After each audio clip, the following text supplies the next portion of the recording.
आज हम लोग बात करेंगे सीनियर सिटीजन के इन्वेस्टमेंट को लेकर। जब भी इनके इन्वेस्टमेंट की बात आती है सबसे पहले डिस्कशन होता है एससी एसएस की, सीनियर सिटीजन सेविंग स्कीम की।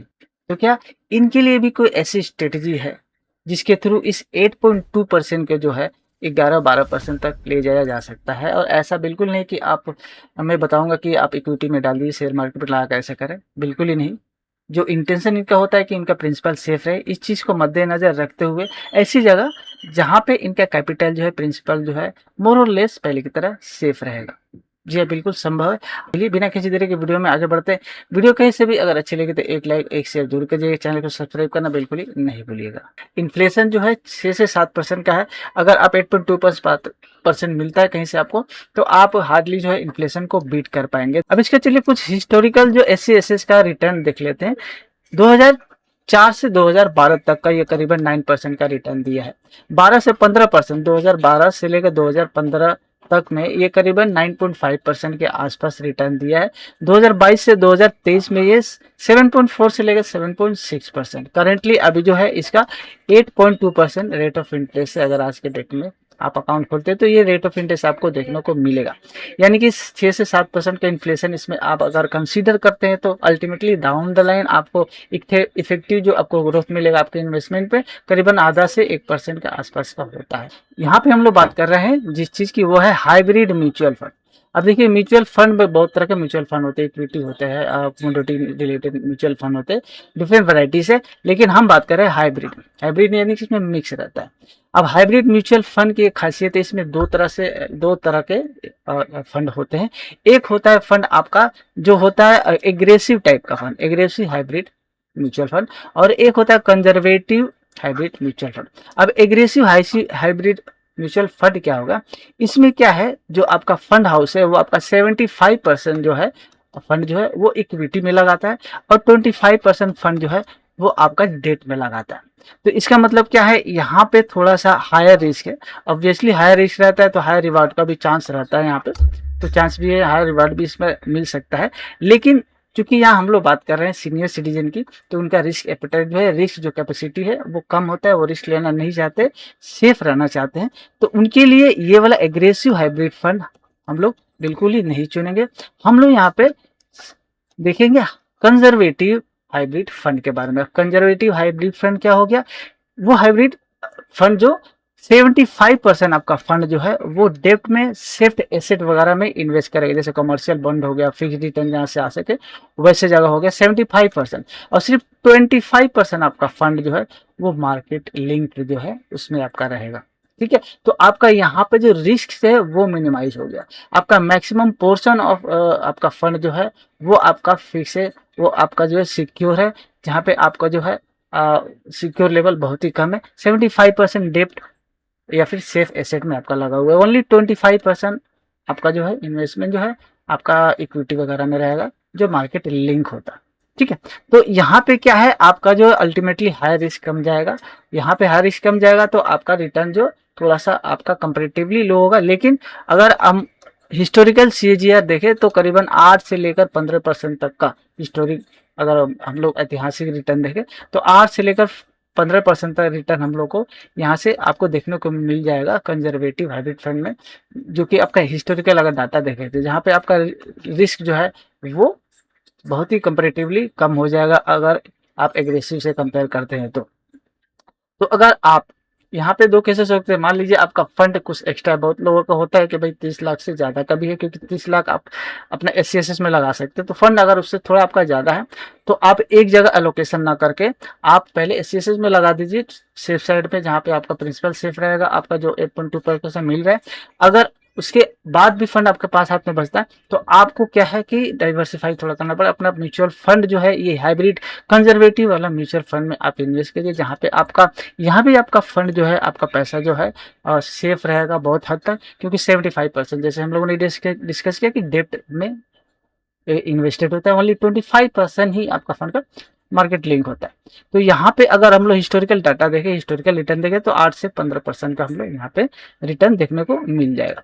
अब चलिए हम लोग इसका एक कंपेरिजन कर लेते हैं। हम लोग तीनों टेबल यहाँ पे मैं दिखाऊंगा, टू बी सेफ साइड हम लोग यहाँ पे तीनों टेबल में यानी कि 3 कॉलम में दिखाऊंगा 10% के हिसाब से, 11% और 12% के हिसाब से। अगर हाइब्रिड फंड में, हाइब्रिड कंजर्वेटिव फंड में अगर 10%, 11%, 12% के हिसाब से रिटर्न मिलता है, तो हमें जो 8.2% के हिसाब से कितना डिफरेंस देखने को मिलता है।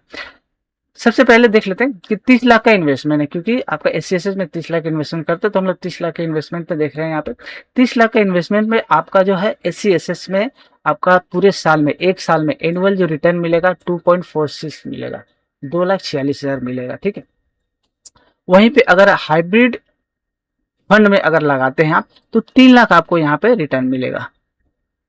ठीक है, ये 10% अगर हम लोग एस्टिमेटेड पहला मानते हैं, तो पहला वाला केस 10% मानते हैं, तो 10% वर्सन 8.2% का, तो यहाँ पे 3 लाख हो गया आपका। क्वार्टरली पे आउट कितना मिल जाएगा आपको? 75,000 क्वार्टरली पे आउट मिल जाएगा, जबकि इस केस में आपका क्वार्टरली पे आउट कितना था? 61,500। ठीक है, जबकि आपके देख रहे हैं यहाँ पे 61 और 75।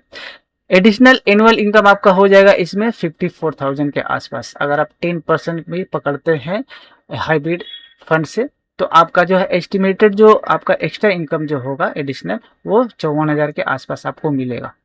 ठीक है, अगर हम लोग कंपेयर करेंगे तो। चलिए अब हम लोग कंपेयर करते हैं, वही अगर 11% हम लोग पकड़ते हैं, तो यहाँ पे 2,46,000 हो रहा था, यहाँ पे 3,33,000 आपको एक साल का मिलेगा। वही आपका क्वार्टरली पे आउट 82,000 हो जाएगा। और पूरे आपका एडिशनल जो इनकम आपका होगा, एडिशनल एनुअल जो इनकम का बनेगा, वो करीबन 84,000 का एडिशनल इनकम आपको मिलेगा 11% के हिसाब से। वही 12% के हिसाब से यहाँ पे एडिशनल आपको मिलेगा इनकम 1,14,000, क्योंकि 2.46 और यहाँ पे 3,60,000 मिलेगा। 90,000 का क्वार्टरली आपको यहाँ पे रिटर्न मिलेगा, पे आउट होगा। और अगर ओवरऑल एडिशनल एनुअल इनकम देखें तो 1 लाख से ज़्यादा यानी 1,14,000 के आसपास आपको यहाँ पे एडिशनल इनकम मिलेगा, अगर हम लोग 12% का रिटर्न अगर पकड़ते हैं तो हम लोग अभी देख लिए कंपेयर करके कि 10% अगर हाइब्रिड से देखते हैं तो आपको कितना का बेनिफिट हो जा रहा है, 11% में कितना का बेनिफिट हो रहा है, 12% का कितना बेनिफिट हो रहा है। अब चलिए एक बार हम लोग देख लेते हैं कुछ जरूरी बातें अगर हम इन्वेस्टमेंट करते हैं हाइब्रिड फंड में। तो देखिए रिस्क लेवल की अगर बात करें एससीएसएस से कंपेयर करते हैं तो 0% का रिस्क है, क्योंकि यहाँ पे गवर्नमेंट का हाथ है, गवर्नमेंट की स्कीम में बिल्कुल पैसा आपका सेफ रहता है। वहीं पे कंजर्वेटिव हाइब्रिड फंड में लो से लेकर मॉडरेट यानी कि लो या फिर मॉडरेट आपको रहेगा, क्योंकि आपका सिर्फ 25% ही जो है मार्केट एक्सपोजर है, 75% आपका मोरलेस मैक्सिमम जो है 75% जो है डेट वगैरह में है, तो पैसा आपका काफी हद तक सेफ वहां पर है। इन्वेस्टमेंट लिमिट की बात कर ले तो 30 लाख तक ही आप इसमें एससीएसएस में इन्वेस्ट कर सकते हैं पर इंडिविजुअल। 60 लाख अगर हो जाएगा हस्बैंड वाइफ मिलाकर। और वहीं पे आपका अपर हाइब्रिड फंड अगर देखें तो यहाँ पे कोई अपर लिमिट नहीं है, आप अपने हिसाब से इसमें इन्वेस्ट कर सकते हैं। पे आउट की बात कर ले, फ्लेक्सिबिलिटी क्वार्टरली यहाँ पे पे आउट होता है एससीएसएस में, और यहाँ पे हाईली फ्लेक्सिबल है, डेली, मंथली, क्वार्टरली, जैसे चाहे आप एचडब्ल्यूपी के थ्रू जो है इसमें पैसा जो है वो कर सकते हैं। यानी कि एचडब्ल्यूपी यानी कि सिस्टमेटिक विड्रॉल प्लान। अगर आपको एचडब्ल्यूपी के ऊपर जो है डेडिकेटेड वीडियो चाहिए, कमेंट में लिख सकते हैं, इसके ऊपर डेडिकेटेड वीडियो में बना दूंगा। इन्फ्लेशन डिफेंस की अगर बात कर लें, इन्फ्लेशन क्या होता है, मान लीजिए कि वीकली फिक्स जो होता है वो रियल इन्फ्लेशन के आसपास यानी कि मोटा मोटी आपका 1% के आसपास का यहाँ पे डिफरेंस मिलेगा। यहाँ पे आपका इन्फ्लेशन से ज़्यादा आप इसे बीट कर पाओगे। इन्फ्लेशन को बीट करने के बाद भी आपको यहाँ पे आपका जो एक्स्ट्रा जो है इंटरेस्ट मिलेगा। अब चलिए टैक्सेशन की हम लोग बात कर लेते हैं। देखिए जो इंटरेस्ट मिलता है एससीएसएस में फुली टैक्सेबल होता है आपका इनकम टैक्स स्लैब के ऊपर, जो भी आपका इनकम टैक्स स्लैब आपके एप्लीकेबल होगा उसके ऊपर होगा। ये है आपका जो है डिफर्ड नहीं होता है, जबकि इस केस में हाइब्रिड टैक्सेशन में मैं बताऊंगा वो डिफर्ड होता है। मान लीजिए अगर आप 0% टैक्स, अगर आपका टोटल एनुअल जो इनकम है वो 12 लाख से अंदर होता है, तो आपको पता है कि जैसे कि न्यू इनकम टैक्स में अगर आप आईटीआर भी फाइल करेंगे तो 12 लाख तक इनकम टैक्स आपको कोई टैक्स देना नहीं पड़ेगा। अगर 12 लाख तक का इनकम है तो उस केस में जो अगर 12 लाख के अंदर में है तो आपको 0 टैक्स देना पड़ेगा। अदरवाइज जो भी इंटरेस्ट इससे आपको मिलता है वो टैक्सेबल होता है इस पर आपका इनकम टैक्स स्लैब। वहीं अगर हाइब्रिड से अगर आप कोई भी इनकम करते हैं तो सबसे पहले कि आपका कैपिटल गेन जो इसमें होगा, वो कैपिटल गेन जो होता है, जितना भी आप कैपिटल गेन करें वो टैक्सेबल होता है। ठीक है, ये कैपिटल गेन है, इनकम टैक्स नहीं है। कैपिटल गेन जो भी होगा टैक्सेबल होता है, और ये टैक्सेबल जो होता है डिफरेबल होता है। मतलब जब आप ड्रॉ करते हैं जिस टाइम पे, जिस साल में, तभी आपका होता है। यहाँ पे 1.2% तक के अंदर में अगर आपका होता है कैपिटल गेन, तो वो जो है आपका एग्जेम्पशन मिल जाता है उसको ऊपर। अदरवाइज इसके ऊपर जाने से आपका जो है वो टैक्सेबिलिटी के रूल के हिसाब से आपको टैक्स देना पड़ता है। तो चलिए अगर देख लेते हैं आपके पास जो फंड है वो कितना है और उसके हिसाब से आपको क्या करना चाहिए। मान लीजिए अगर आपके पास 30 लाख है या उससे कम फंड है, तो आपको SCSS में जाना चाहिए, क्योंकि यहाँ पे आपका फंड जो है, कैपिटल जो है, बिल्कुल सेफ रहेगा। आपको स्टेडी आपको उस पर रिटर्न भी मिलता रहेगा। लेकिन अगर आपके पास फंड जो है 30 लाख से ज़्यादा है, 40 या 60 के आसपास, तो सबसे पहले आप काम करिए, पहला 30 लाख जो है आप SCSS में लगिए। यहाँ पे आप अपने गारंटी को या सेफ जो इन्वेस्टमेंट है उसको सिक्योर कर ले, पहले सेफ्टी को कैप कर ले। उसके बाद जो बैलेंस पड़ता है उसमें उसको आप जो है हाइब्रिड फंड में लगा सकते हैं, जिससे आपका जो है रिटर्न जो है वो मैक्सिमाइज हो जाएगा, डाइवर्सिफाई आपका पोर्टफोलियो हो जाएगा। तो इस तरह से आप जो है एलोकेशन कर सकते हैं आपके फंड के अनुसार। तो दोस्तों इस तरह आप अपने इन्वेस्टमेंट को बढ़ा सकते हैं, अपने रिटर्न्स को जो है वो मैक्सिमाइज कर सकते हैं। वीडियो अगर कहीं से भी आपको अच्छी लगी तो एक लाइक जरूर करिएगा। चैनल के साथ बने रहिए ऐसी वीडियो देखने के लिए, और बेल आइकन को ऑल पर सेट करना बिल्कुल ही नहीं भूलिएगा। तो मिलते हैं अगले वीडियो में, तब तक के लिए थैंक्स फॉर वॉचिंग। जय हिंद।